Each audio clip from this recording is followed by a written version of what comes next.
bakit nga ba feeling Panginoon si Tambaluslos?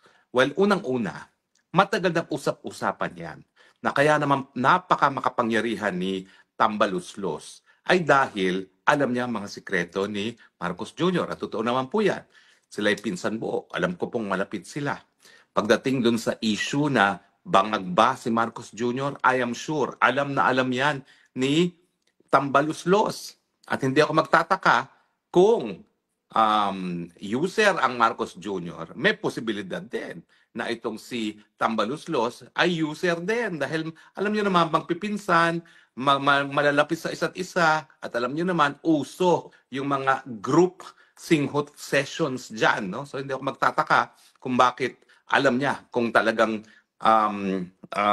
bangag ang Marcos Jr. kasi nakasama niya, suminghot din. No? May posibilidad po yan. Hindi po yan malayo. Kasi alam naman natin ang mga buhay ng mga mayaman dito sa Pilipinas, sila nagko-cocaine kasi sinasabi nila, natural naman yung cocaine. Mga gago talaga ito, mga ito, no? Mga pag-iisip nila. No? Sabi nila, natural yan, hindi gaya ng shabu na synthetic. Ay, naku po.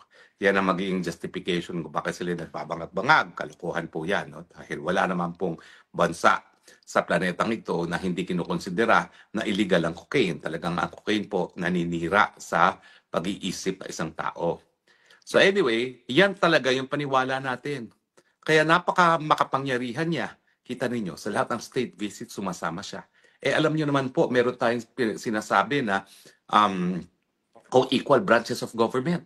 Pero siya, feeling talagang katambal siya ng presidente. Halos lahat ng mga state visits niya sa ibang bansa ng daigdig, ang katabi niya, si Tambaluslos. Eh samantalang, he's from a co-equal branch of government.